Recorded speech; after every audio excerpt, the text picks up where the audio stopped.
Yeah, people of God, you are welcome to this video. I'm super happy to have you here with me. Thank you so much for joining me in this video.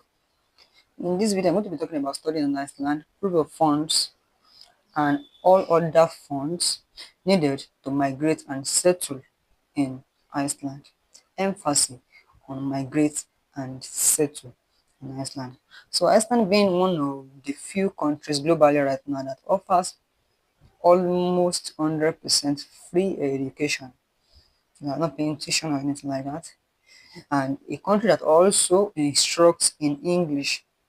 So it has become a highly attractive destination for international students.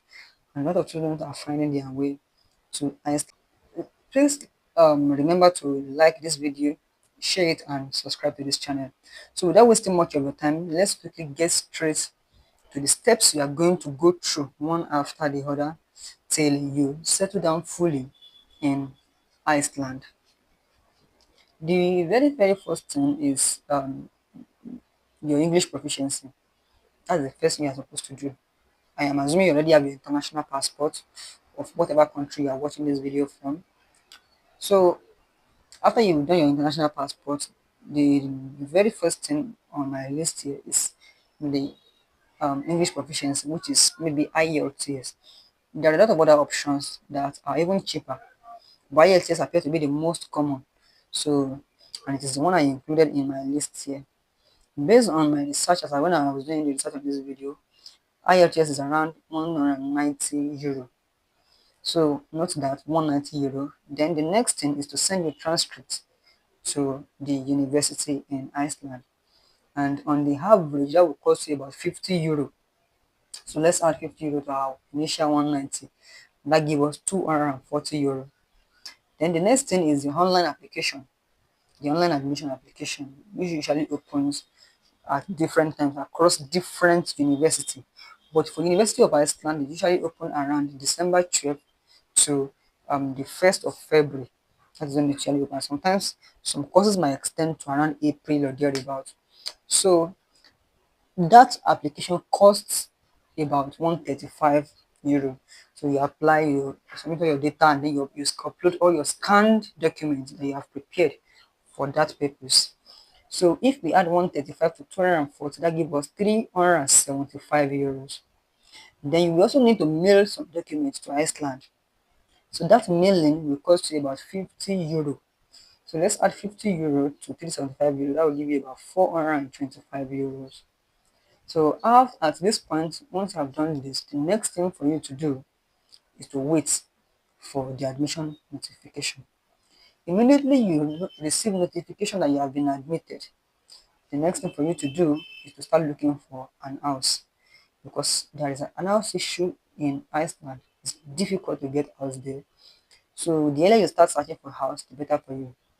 So once you get admitted, you have to start looking for house immediately, and then you should be able to get an apartment within about 1 month thereabouts.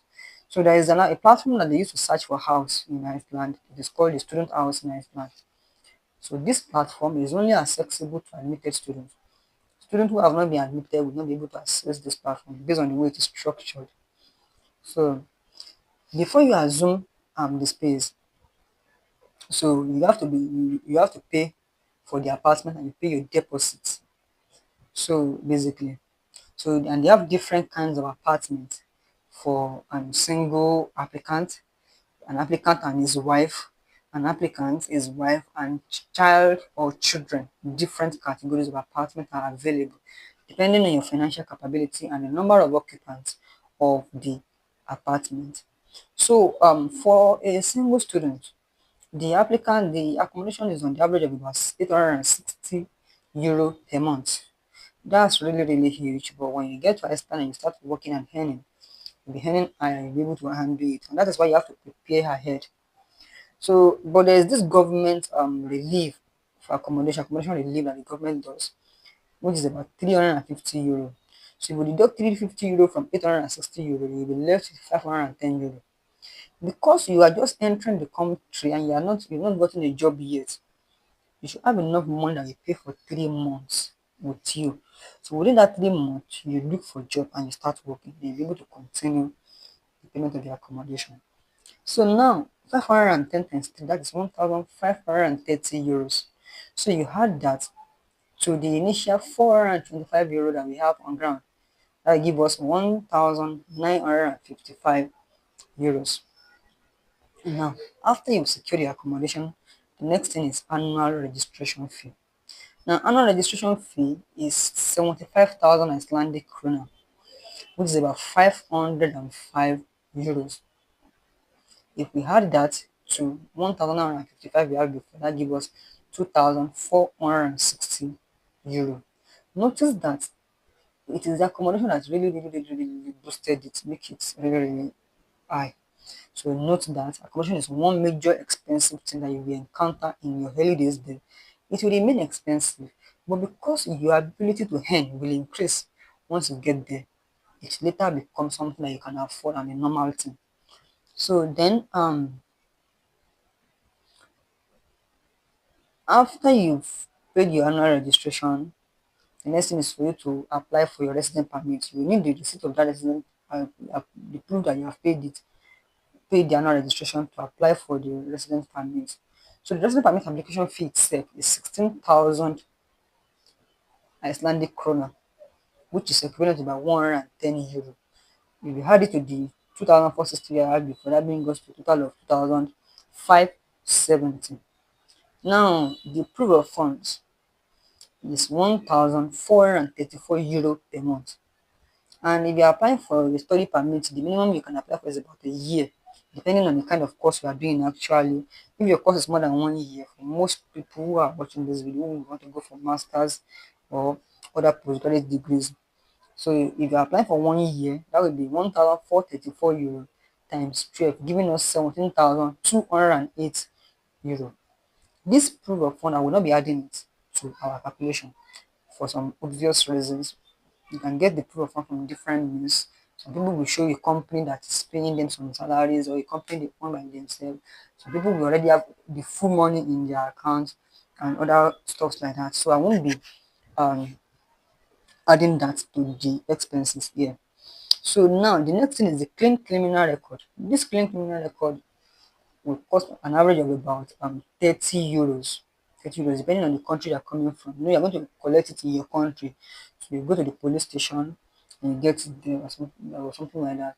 So if you had the 30 euros um to our initial 2,570 euros.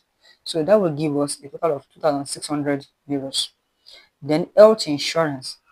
When you get to Iceland and you've already spent about 6 months there and you did everything you're supposed to do, after 6 months, you will be migrated to the national health insurance. But before that 6 months, you are on your own. So you must have an health insurance that is going to work for you for a minimum of your first 6 months in Iceland. And that is going to be part of the resident permit requirement. And that costs you about 100 euros. There are different companies with different prices.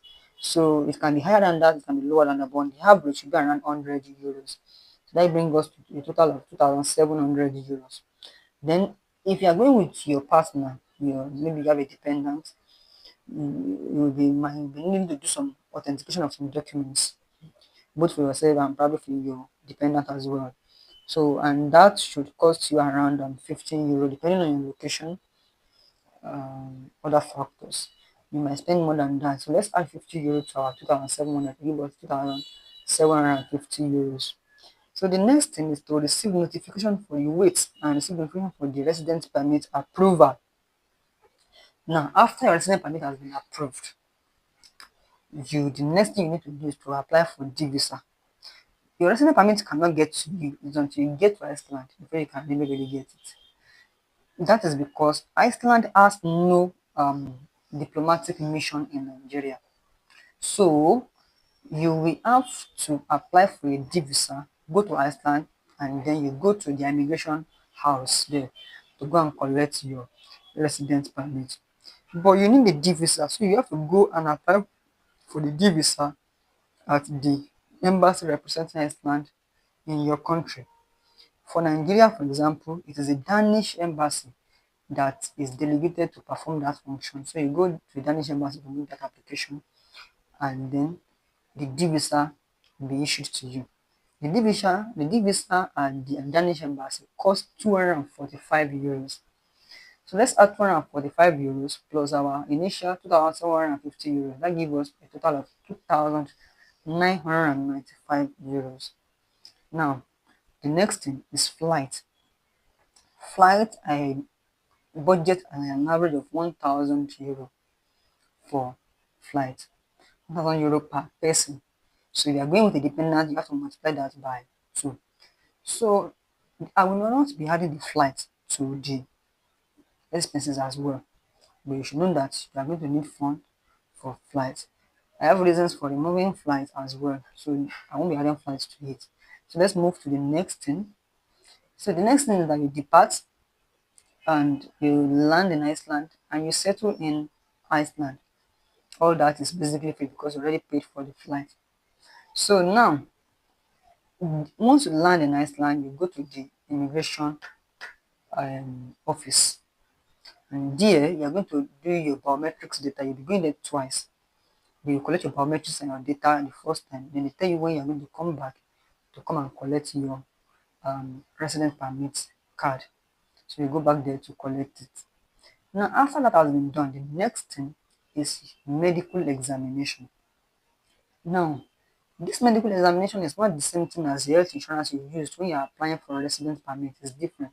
This one is to really check your health to be sure that you are fit for the weather and the climate of Iceland, and to be sure that you do not come with any disease that can spread to Icelandic people, or any you don't have any health issue that can be a problem or that may affect your ability to function in Iceland itself. This medical examination is compulsory and all immigrants have to go through it, and it costs about 52,000 Icelandic krona. If you convert that to euro, it's about 360 euros.